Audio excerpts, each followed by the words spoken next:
경복궁 밖에서는 이런 상징국가 수도 거리 계획을 만들기 위해서 이렇게 빨간색으로 표시된 부분이 이 특정 시기에 이렇게 변화했던 부분을 표시한 거고요. 66년도에 그 산재되어 있는 행정부서를 종합하자는 계획이 발표됐어요. 그 계획을 통해서 발표된 것과 동시에 66년도부터 한 77년 이 기간 동안에 이 앞에 세종로는 100m로 확장이 되었고 정부 종합청사와 제2청사가 신축되고 또 그 앞에 이제 지하도로 청사를 연결하는 것뿐 아니라 그 앞에 현대식 관아가로 꾸미자는 계획이었어요. 여기에서 유념해 보아야 될 것은 그 제3공화국의 목적이 궁궐을 원형으로 복귀하자는 건 아니었고 대신 이런 콘크리트 광화문의 작업을 통해서 새로운 도시의 초석으로 독립기관의 행정기관을 집중하자는 거였고요.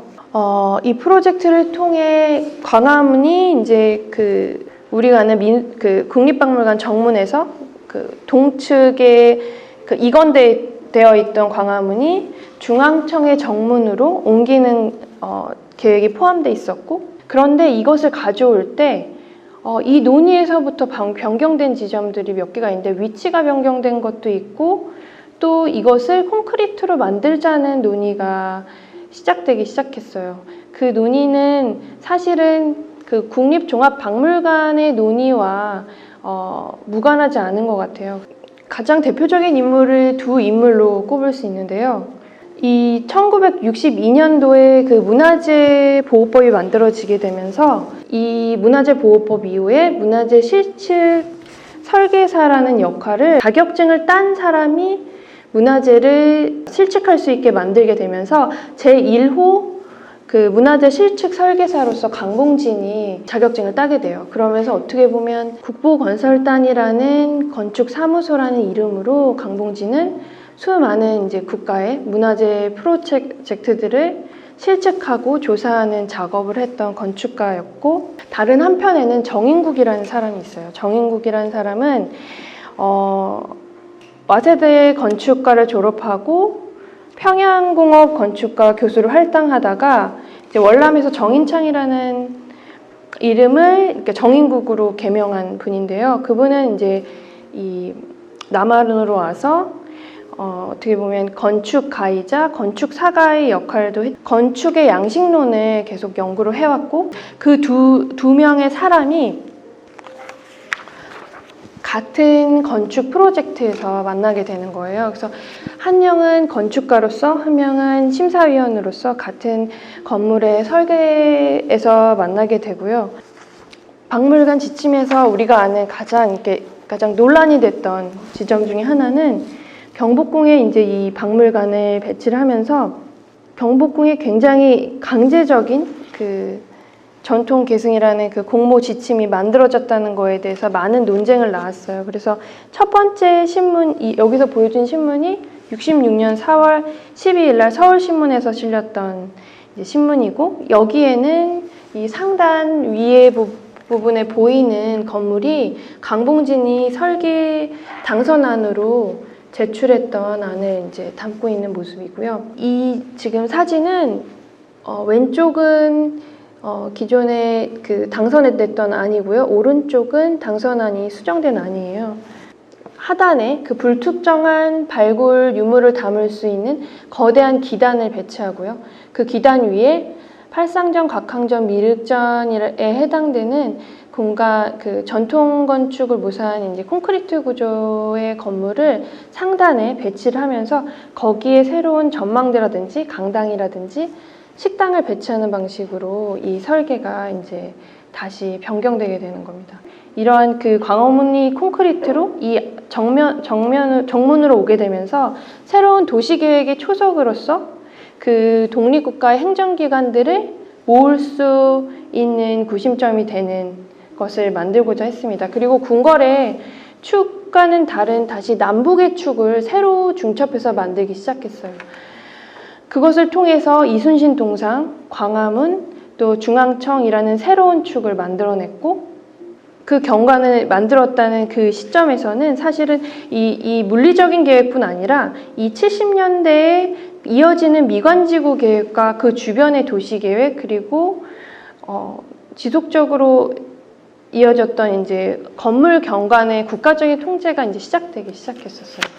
이렇게 그 강봉진과 정인국은 광화문과 국립종합박물관 두 프로젝트를 통해서 같이 만나게 되었고, 강봉진 같은 경우에 얻게 된 경험은 광화문을 목구조로 설계하다가 콘크리트 구조로 설계하는 두 번의 설계 경험을 했고요. 정인국 같은 경우에는 이 종합박물관의 심사위원뿐 아니라 이 광화문의 심사위원의 역할도 맡게 되었었어요. 콘크리트 구조로 번안되는 그 시기에 정인국이 심사위원으로 들어오면서 우리나라에 하나밖에 없는 산문 위에 중층 구조로 지어진 수려한 이조말기의 대표적인 예술 건축물로서 어떻게 그 현재 석축을 중앙청 정문으로 옮겨서 복원하자는 논의를 하게 된 것입니다. 그러한 이유로 광화문은 그 정부 청사와 함께 건립된 것이고, 이렇게 국가의 역사, 근대성, 정체성의 문제가 그 위치를 광화문의 위치를 다시 정의하게 만들었다는 것을 알 수 있습니다. 원조 시대와는 다른 국가 주도의 그 산업화 과정에서 기계가 아닌 인간 노동을 위한 이런 수공의 콘크리트 기술과 실험이 중요한 대상이 되었고요. 커다란 도면은 그 강봉진이 그렸던 도면이고요. 왼쪽 상단에 있는 것은 기존의 그 강봉진이 광화문을 설계하기 위해서 가지고 있던 조선총독부의 다케우치가 실측한 광화문의 도면이었어요.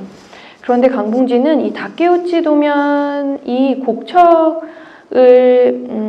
사용을 했었는데, 이것을 다시 조선의 척인 영조척으로 환산을 하고 실측을 해서 미터법이 아니라 척을 도면으로 그리면 전통 목수가 제작하는 데 도움이 될 거라는 생각을 남겼고, 그 과정에 목구조를 다시 콘크리트 구조로 변환하는 작업을 하면서 전통 형태를 재현하는 데 있어서 그 기술이라는 키워드가 그분의 중요한 중심 요소였어요.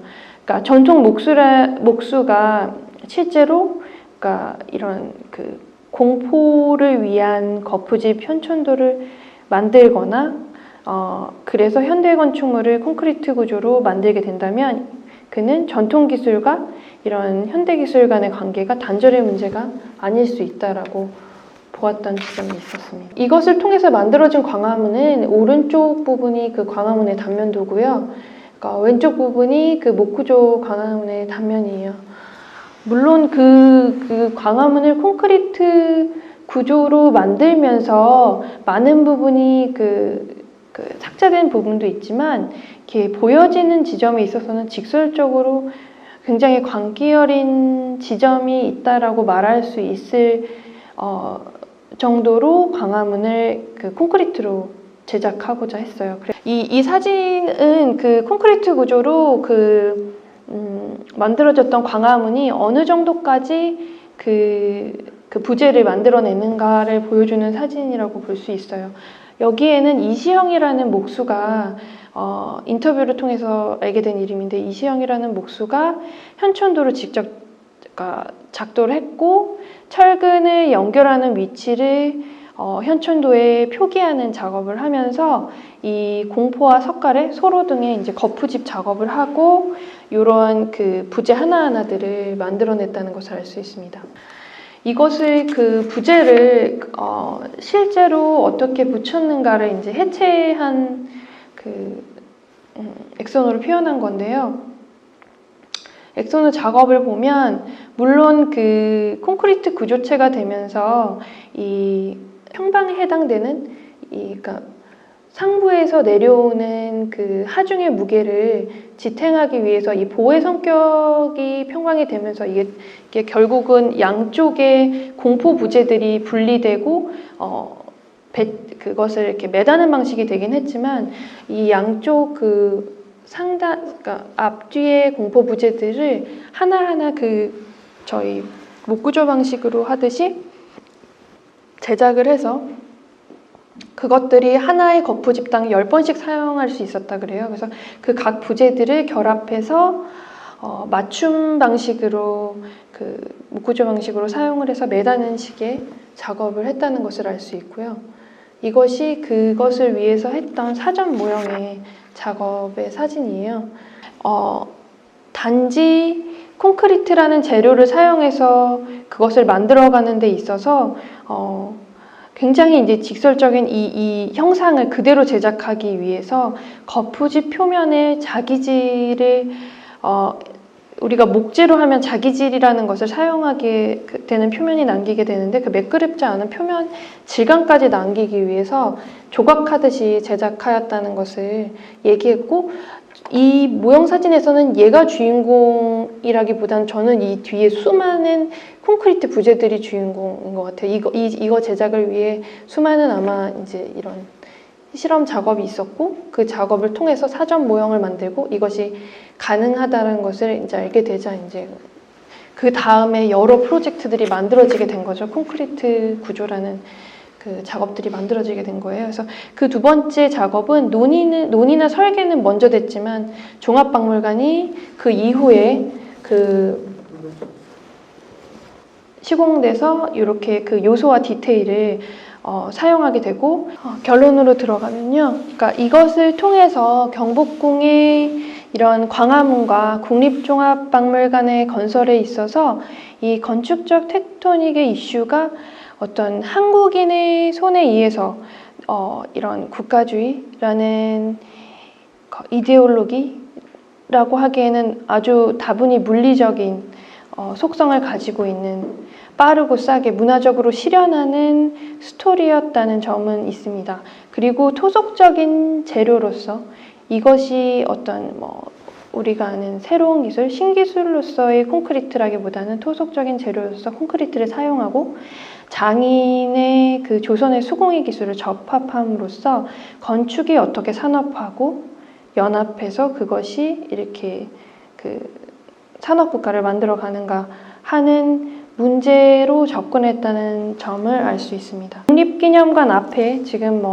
구 조선 총독부 건물 유물을 저희가 이제 해체해서 공원으로 그 배치한 것과 비교를 한다면 이 발전국가 유물인 광화문 같은 경우에도 이제 역사박물관 앞에 외부에 배치되게 되는데 이 구 조선 총독부 건물 같은 경우에는 그거의 명목이 예를 들면 식민잔재 청산이라든가 교훈이라는 명목으로 정식적인 이제 공원 공간을 계획한 것에 반해서 해체된 광화문 같은 경우는 사실 여기에 자리 잡고 있긴 하지만 애물단지 신세로 여기에 오게 되었다는 것을 그러니까 광화문이라는 것이 새로 지어지면서 이제 이 광화문을 철거한 부재들을 처음에 이제 경복궁 안에 이제 배치를 했다가 그것을 어디로 가져갈 것인가 처리하는 문제에 있어서 어떤 공공기관도 받아주려고 하지 않았었고,